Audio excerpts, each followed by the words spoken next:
Hey guys, today we're in my swapped Mustang, talking about what all is involved in a swap, how hard is it to do, and can I do it myself, with minimal experience and any kind of anything mechanical. It's actually super easy to swap a car. It is ungodly. Actually, it's so simple, you could explain it to a first grader.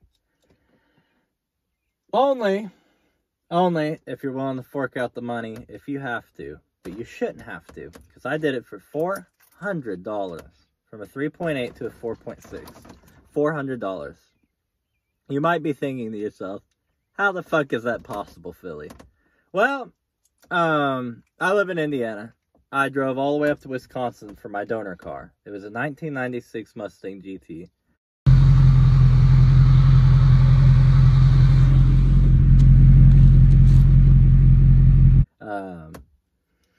Metallic purple. It had no title.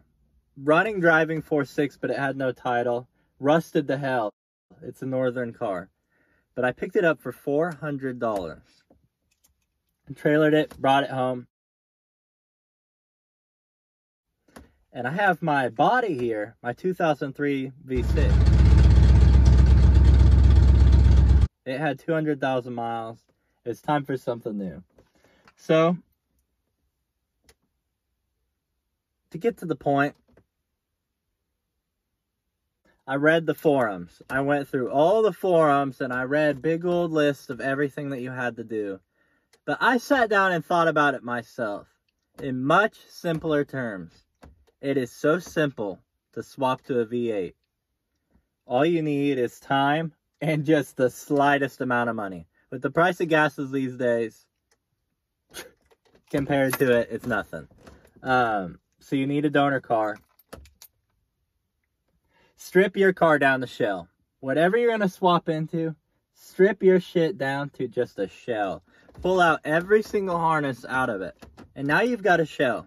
And you've got this donor car that you knew ran and drove. Swap over everything. I swapped everything. I didn't say, oh, this might work. I might be able to keep this. I might be able to get away with that. I read I can get away with this. Swap everything. If it ran and drove before, then why the fuck wouldn't it now? All it is a shell with a bunch of wires. So swap it all. It'll work. So I did that.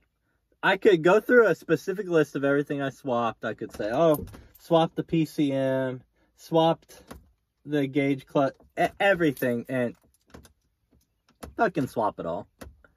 It's simple. And it's really, really cheap. Really cheap to do. All facts considered. You can see my interior in here. I've got the Cobra gauges out of a 96 Cobra. I've got a tuner to shut it off. You don't want to go swapping gauges because then your car won't start. If you've got a tune, you can shut off the path security system and you can get away with stuff like this. And you can change anything much easier if you've got a tuner. You just have to get an SCT tuner, which adds an extra $400 to it. So technically, just because of the gauge cluster, it would be $800 for me to do this. Yeah, I think it looks really nice. The dashboard came out of the 96. Like I said earlier, I don't want to go into specifics because I told you what to do. You just swap everything. Here's my 4.6. It's a complete mess right now. You can see it has a AC delete. There's the AC delete pulley down bottom. ABS delete too. I was working on something. Ignore that completely, please. Aftermarket coil packs and wires. I just threw some stuff on there because it was so cheap to do this. Philly, I know you said you had to swap everything, but could I get away with the gas tank? No, swap it. It's a part of the wiring. The wiring's gonna go all the way to the fuel pump, all the way to the front of the car. A giant harness. You gotta swap it all.